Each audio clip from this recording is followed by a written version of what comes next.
Welcome to Your Family Dog, a podcast dedicated to helping families love living with dogs. Hi, welcome back to Your Family Dog. I'm Julie Fudge Smith, and I'm here with the incomparable Tina Spring, who has just introduced a new curriculum, so be sure to check out Sit Happens, Tina's website. Lots of good stuff there, lots of good information, and check her out on Facebook as well. But that's not what we're talking about. It's worth noting, but not what we're going to talk about. What we want to talk about today is distractions. And specifically, I don't know about Tina. She's sitting there in like a halter top or a tank top. I have a t-shirt on and fleece. That's fleece. It's an athletic thing. But it's gorgeous weather here. And one of the things I was thinking about was the transition that can be really tough between doing your obedience either like in class or with your private trainer inside. How do we transition outside? How do I get my dog to be as well behaved in the driveway or in the yard or outside as he is inside in the kitchen? I want my dog to understand that sit does not necessarily mean in the kitchen facing mom while she gives me a treat. Sit means put my bottom on the ground, no matter where I'm at. But not just outside, but now's the time as we're coming out of our winter hibernation, we're going more places, and we're going more places with our dogs. We may be going to a friend's house for a barbecue, and they have a dog, so they say, bring your dog. How do I get my dog to behave in environments that are a lot more distracting than what we're used to? So I wanted to talk about distraction and specifically, how do we transition? How do we get our dogs outside to behave? How do we work around distractions? So with that, Tina, ta-da! It's your turn. So now you're like, here, fix it. Okay. Yeah. So I start with blurring the line is what I've always called it. So I might do an exercise with the front door open with the dog on a leash. And we practice in the living room. We're going to slowly move closer to that open door and allow the dog to have greater access to outside. I also do a ton of being outside with high value food treats or toys and not really moving a whole bunch, doing a lot of stationary. We're sitting and we're just taking the world in together. Yep. I think so. A rule of thumb that I tell people, which I don't know how many people believe me, but it does make your life easier if you do it, is if you take your dog outside and you put a blanket down and you plop yourself down in the grass with your dog on a leash, how long does it take your dog to fall asleep in the sun? 10 minutes is probably a good spot to be in, right? That is a dog who can let the environment go enough after 10 minutes that they're like, ooh, you know what? I'm just going to cuddle my mom while she reads her book and we're going to hang out, or dad, and we're going to hang out in the grass. So that's usually where I tell people to start, is to just start with spending more time outside with your dog with high value reinforcers, rewarding them for checking in, noticing the things that they might have big feelings about, and helping them through that so that I know where to invest my time and energy to help the dog be able to be successful at the things I want them to be successful for. And notice I'm saying all of this is on leash to begin, even in the fenced yard, Absolutely. Because I don't want to have to fix a dog charging the bunny through the fence. That's not the dog's already rewarded themselves by making the bunny run, right? So, or freeze. So instead, I want to do a lot of hanging out in a relatively predictable environment. So I also typically start sitting on a bench or at a table outside a grocery store or outside a home improvement store where the path of traffic is pretty predictable.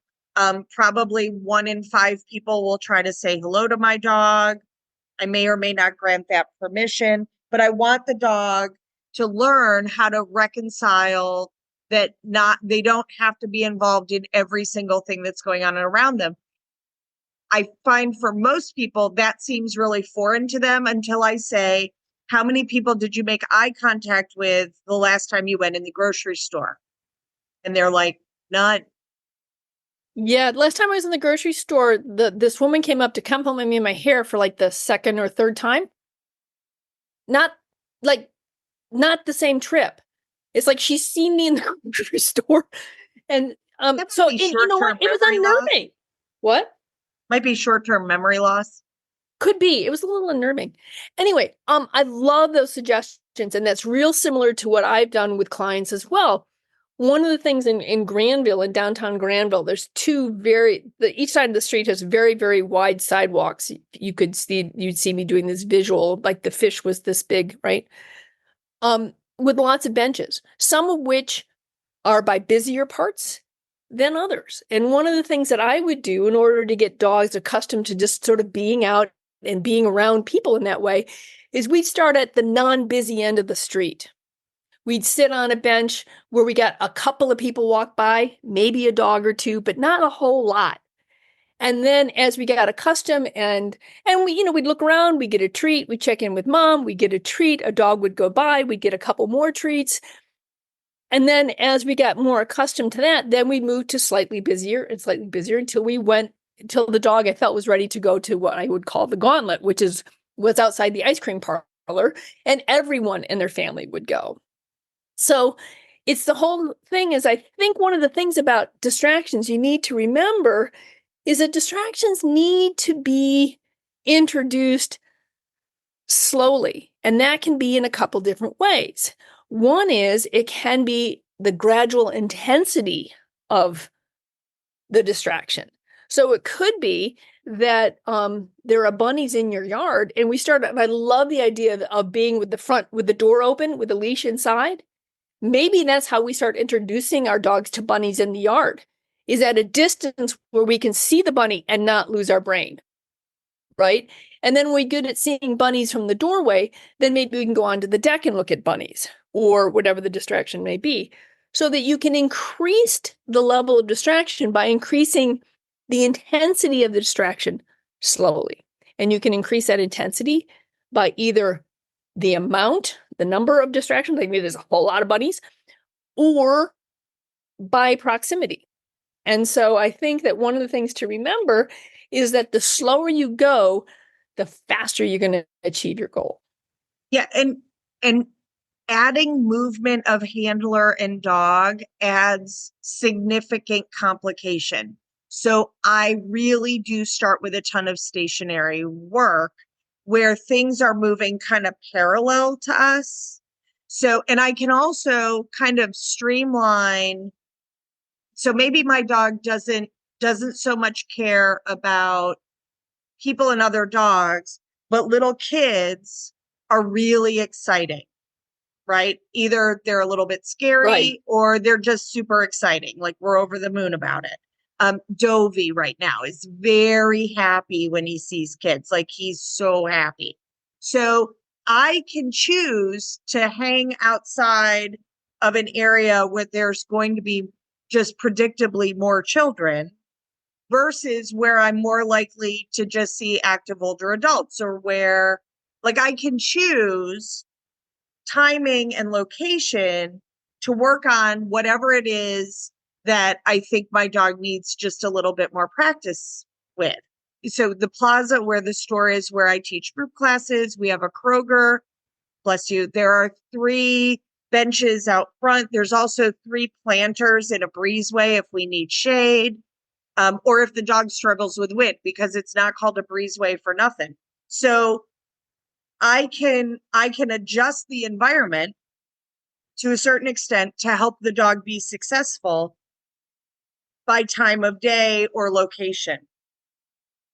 Right. I had a dog once that was very excited by bicycles. Bicycles, I mean, he was a super calm dog, except when it came to bicycles. So how did we introduce bicycles? Well, we started by working in downtown Granville because there were stationary bike racks. So people would stop to get some ice cream and put their bikes in the bike racks. So we started getting him accustomed to bicycles that weren't moving. So we'd spend time looking at bikes and sniffing bikes and, looking at the people that were getting off of the bikes.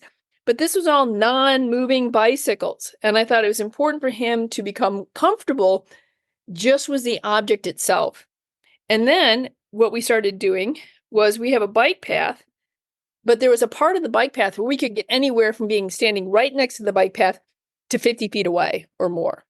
And so when we started working with moving bicycles, we went during a time of the day when not everyone was out with their bikes, like in the middle of the day, if we could do it, because there'd be fewer bikes. And we started at a bigger distance, like 50 feet. We'd see a bike, we'd check in with mom or dad, we'd get a treat, and we slowly decreased the distance to the bike path, but we didn't up the number of bikes yet. Then when we went at a different time, when I knew there was going to be more bicyclists, boom, we were back to the bigger distance because the intensity of the distraction had increased. So the distance also had to increase. I couldn't go at the distance we could do with an occasional bike because it was just too much.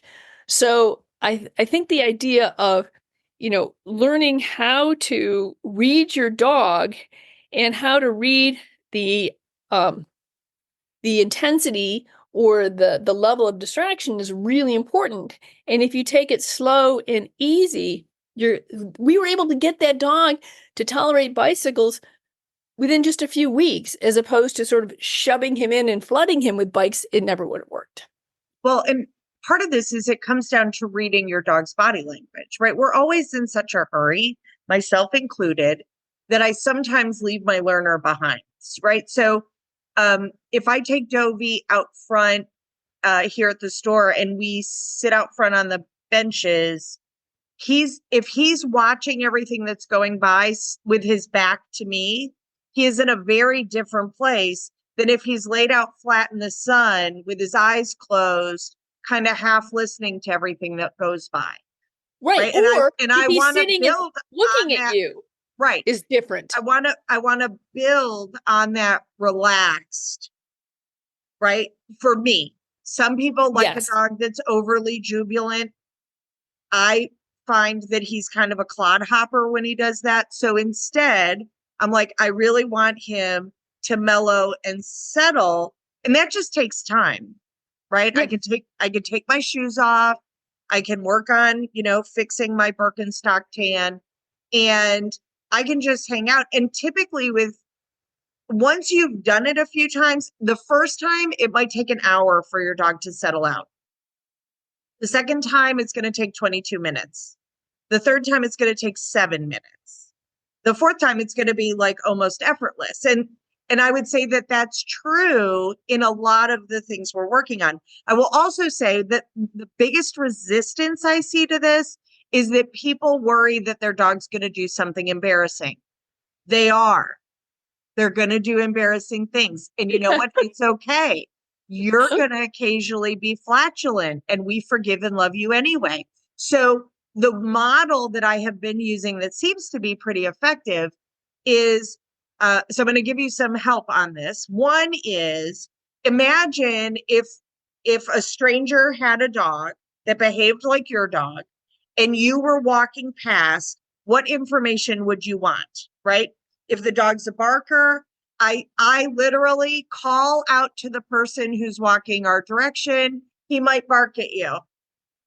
9 times out of 10, the response is, yeah, mine does that too, right? With a big smile. So everybody just relaxes. It's not a big surprise. Then if the dog barks, I'm like, sorry. And if they don't, typically that other person is like, great job. He's not barking, right? Good job. Okay. Number 2, if your dog is barking at someone and it's making you uncomfortable. So I'm going to give an example that happened here at the store a couple of weeks ago. We were working with a puppy outside. A gentleman who was fascinating, kind of weirdly came up on a bike, holding an ice pack to his jaw.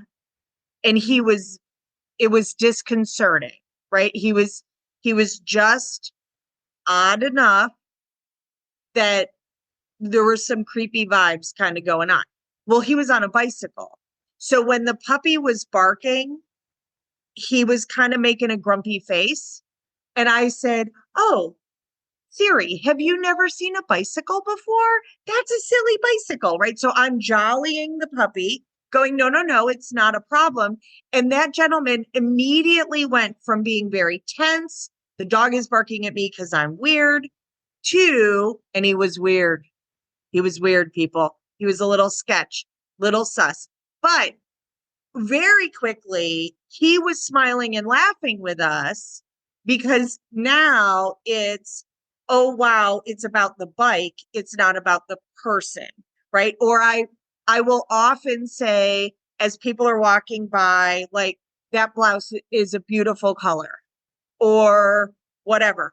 I'm going to engage the people in conversation, not anything super heavy, so that everyone breathes and relaxes. Because since COVID, I have seen a huge increase of people being really awkward with one another.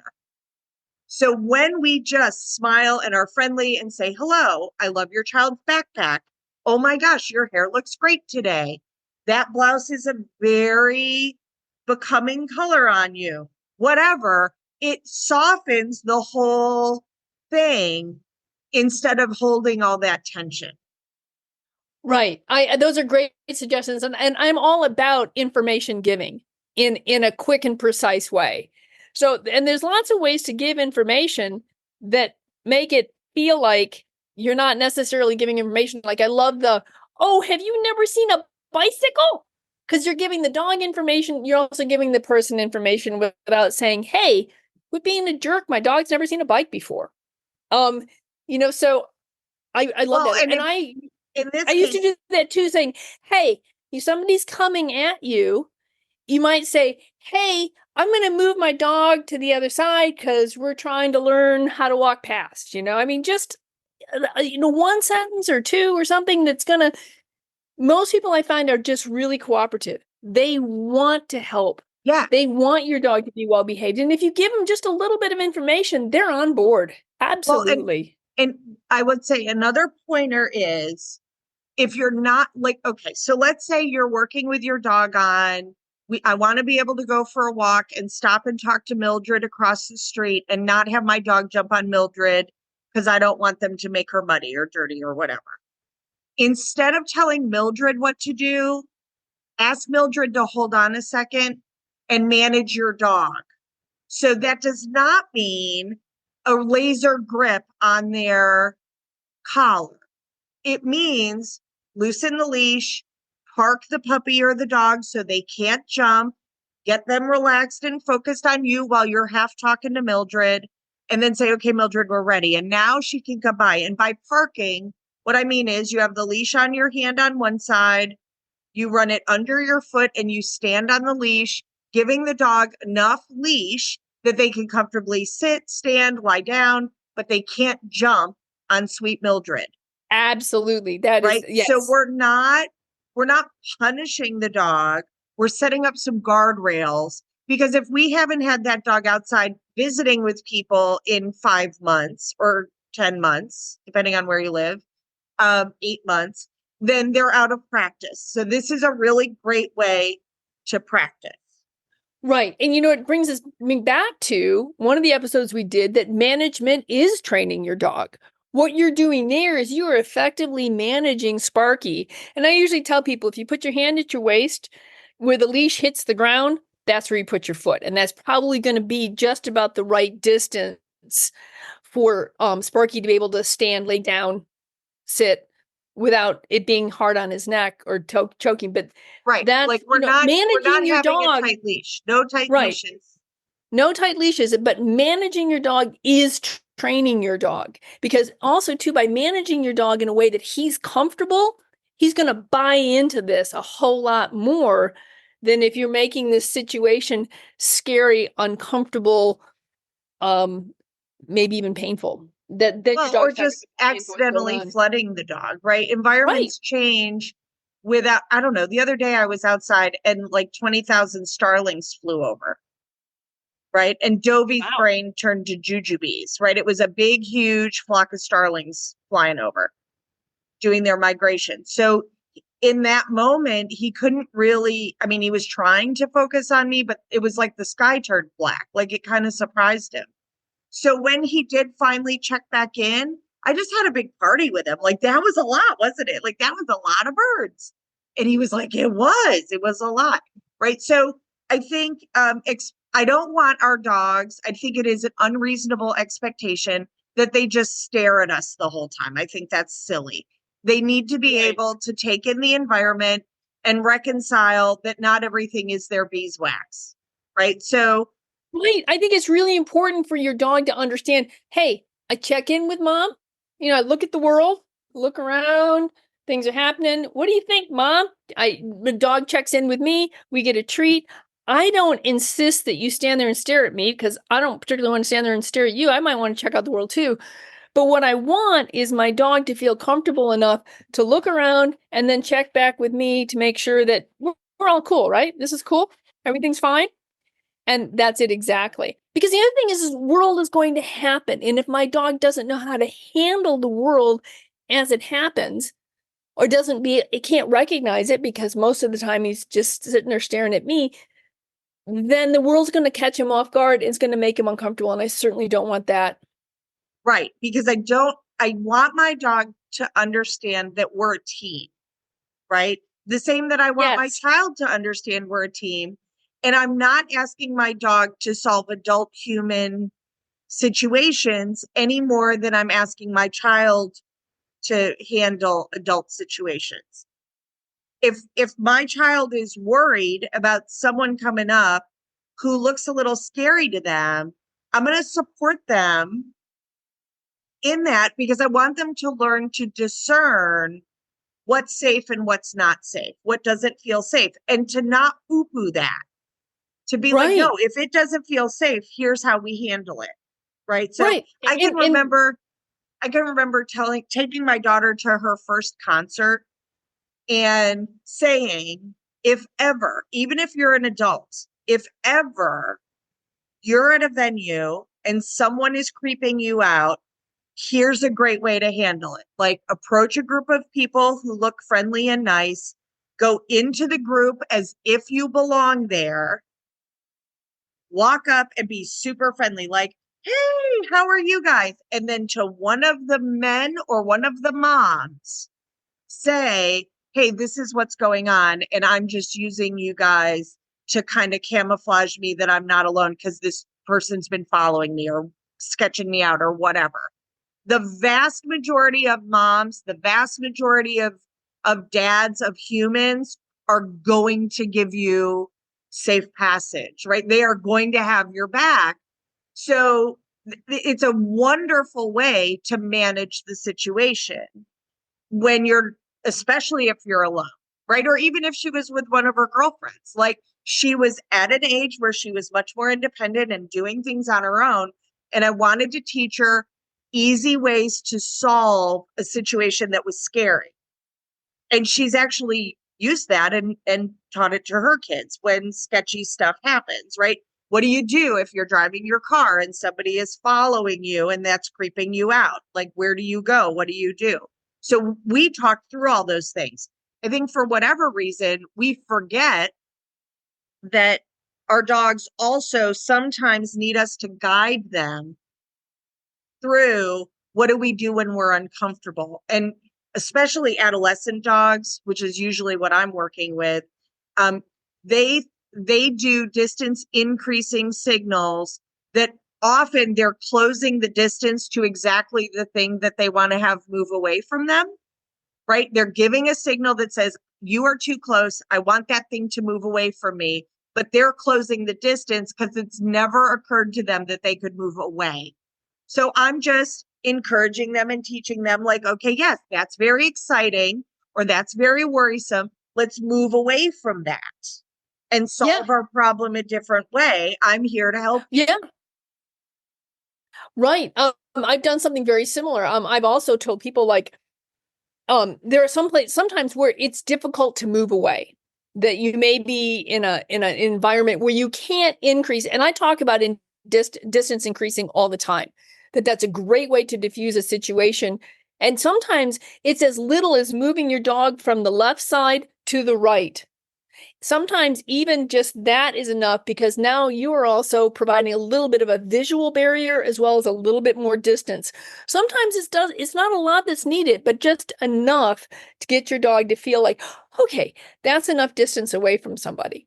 But the other thing I've told people is I said, you have my permission to be your dog's best advocate.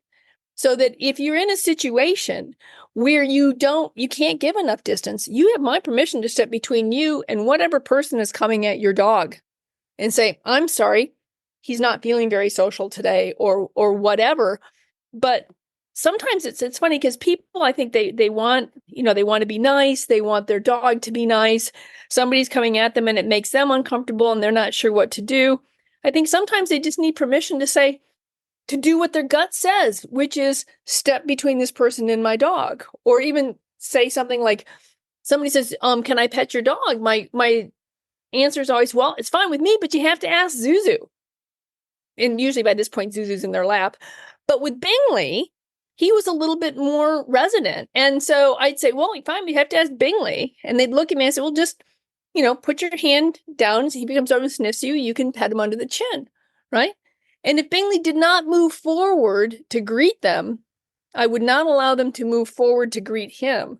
But instead, what I would say is, I'm sorry, apparently we are not feeling very social today. Let's try another time. Right. Try not to take it personally. So a couple of extra pointers on this. If you have a puppy who you have hyper socialized to the point that now they're screaming if they don't get to say hello to the person or the dog, you have a lot of work to do not allowing them to greet, because you have to dig out of that hole. And so I have a puppy coming in for a positive reinforcement based board and train for a week. We are going to spend a week doing exactly this lesson of, you are the cutest Cavalier King Charles Spaniel in the world. Oh, they are. And not everyone wants you in their mouth. Because he is convinced that the world will come to an end if he doesn't get to say hello to everyone every single time. Yeah. Yeah. And with Zuzu is very sweet. You know that Zuzu wants to talk to you because she comes up.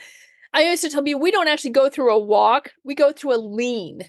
So when we're out for a walk, like in Granville, she'll meet somebody, she just leans up next to them. And I usually have to, and most people are really cool. They usually really want her to. But there are times I'm like, Zuzu, sweetheart, we can't lean on everyone. That's not fair to them. And it's probably not fair to you either, because, you're leaning against somebody who's uncomfortable with dogs. It may not be as pleasant as you would like it to be.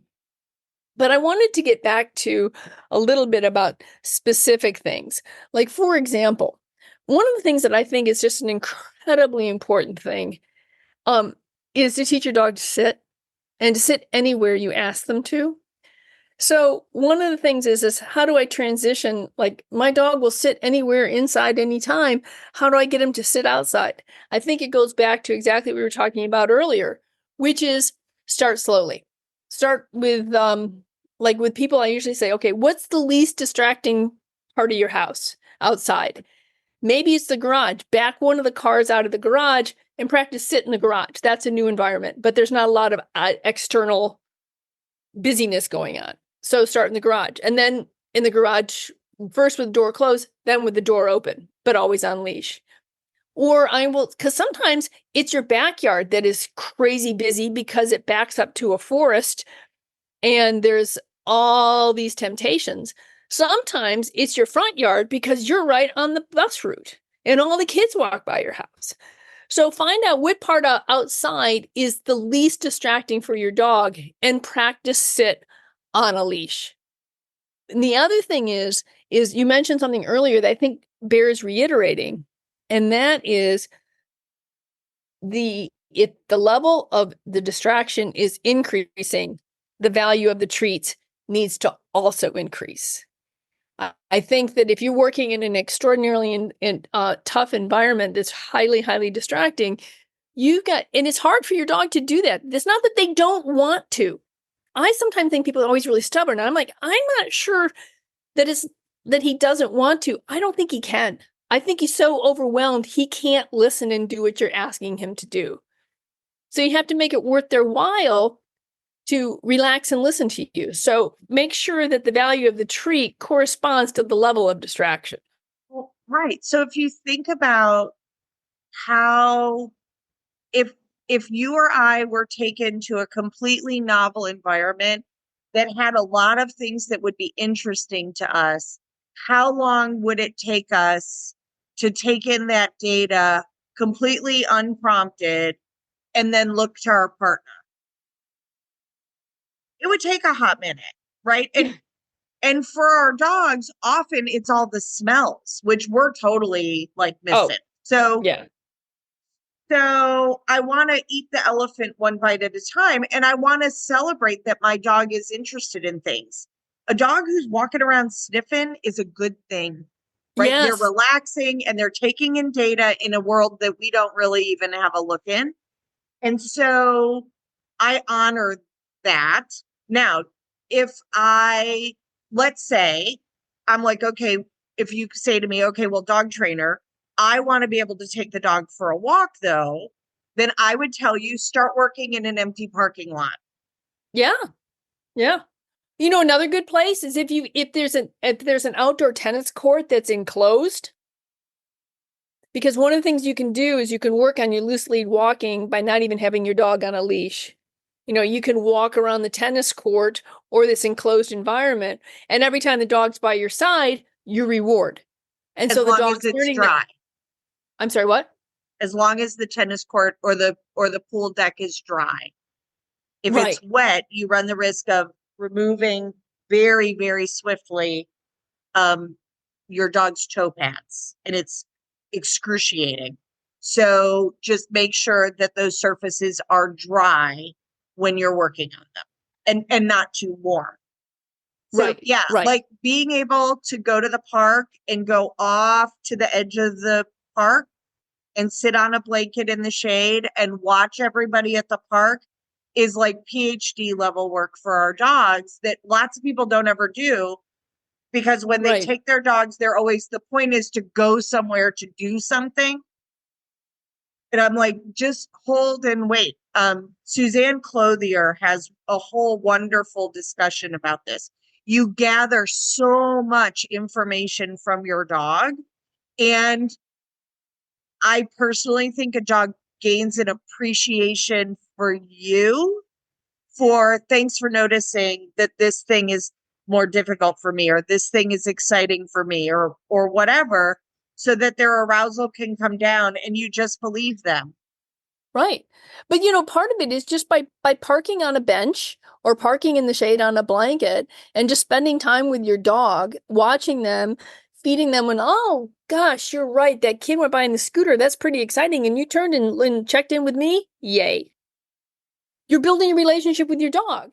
And the better your relationship with your dog, the more comfortable your dog's going to be when you're out and about together, because they're going to be able to trust you more. It's all about cooperation and trust.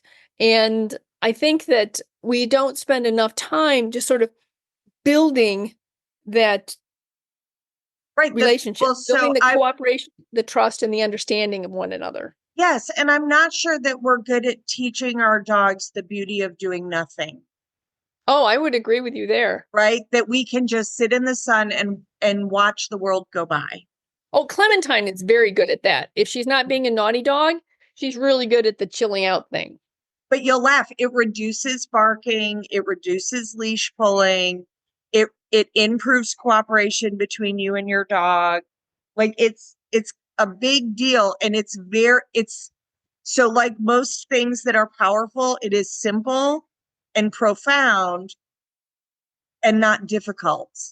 Right? If you've chosen the spot well, that your dog isn't over threshold, you're doing great. And by the way, if your dog is fearful, this is exactly the same lesson. Absolutely. Absolutely. I do the same thing with fear. And that's one of the things I would do with shy or fearful dogs with the whole bench thing in Grandma. We'd start way over on the side of town where, you get one person, one dog come by and the bench is pretty far away from everybody. And we may do that for, several days as we begin to develop just the comfort of being outside. For some dogs, just it's not even the visuals, it's the smells and it's the sounds that are just really terrifying. And so what you need to do is remember that sometimes I don't think we know exactly what we're counter conditioning. So we think it might be the sight of something, but it could be that it's actually the sound of something. So it's really a good idea to pay attention to what does your dog respond to? If a car comes, by and honks a horn and your dog leaps up, well, that's good information. So I think we need to be aware of the fact that they are viewing the world far differently than we are. And what may be a trigger for them might be something that we have to spend some time just taking a look at. So even if I take my dog, so I don't take my dogs to people's homes. I don't do that. But if I was going to, we would start everything exactly the same way. We're on a leash. You're with me. I'm reinforcing you for chilling out and relaxing with me. And it might be the second or the third visit. I will avoid the peer pressure before I'm like, okay, now he can play. Right. Right. Because, you just want to make sure that everybody's comfortable. Their dogs, your dogs, you, them, everybody's got to feel like this is an okay thing for me to be happening. So if you were to give 3 steps for somebody to follow to introduce a new behavior, introduce an old behavior in a new environment, what would be the 3 things you would want to be sure that they take a look at? Well, I would tell them to pack their patience hat and high value treats. And I would have the dog in the environment, and I would not cue or ask for a behavior until the dog has volunteered it on his or her own in that environment. So an example would be, I'm not going to ask for a down until Dovey, all on his own, has chosen to lie down in the environment. Okay. Like in that exposure. What about you? Well, I think all of those things are great. I think I would also say high value treats. I would say, pay attention to, your dog's body language. And the third thing is keep it short and sweet. This is not an hour-long exercise. Perhaps what you want to do is introduce the new environment for 5 to 10 minutes, or maybe 20 minutes if they're really coming down. But if your dog is completely terrified by it, then get out. Because I think that people also think, I can't do this. I can't just take an hour and go sit under a tree with my dog. You don't have to take an hour, Be careful of the time that you spend, because there could be some time that Right. 5 minutes is a great start. Yes, absolutely. It's a great start. Absolutely. You go, you look around, we have a few treats, you see them start to relax, give them a few more treats, good dog, head home. Next time you go to the same place, maybe you're spending 7 minutes, the dog's relaxing sooner, you're rewarding the relaxation, they offer a sit, good dog, have a treat, go on home. You can do this in short and sweet increments. And it might just be going out your front or your side door. Yeah. Right. My dogs go out the back door all the time. They're super fluent with that. But going out the garage door, going out the front door is a little bit different. So those transitions, wherever my dog says something changed. So let's say my dog is beautiful about sitting and letting me leash up and he's totally relaxed. But the moment the door is open, his brain turns to marmalade and he cannot focus. Well, then that's where I need to work before I can go on a walk, or I am starting the walk with mayhem and foolishness that is not likely to improve. Very good point. Very good point.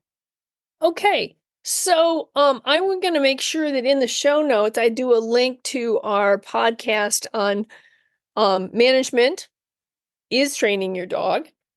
And do you have a Susan Clothier book that I could put on the website that would be something most people would be interested in taking a look at? Bones Would Rain from the Sky I is think a good there's introduction. Bones Could Rain from a Sky is a good one.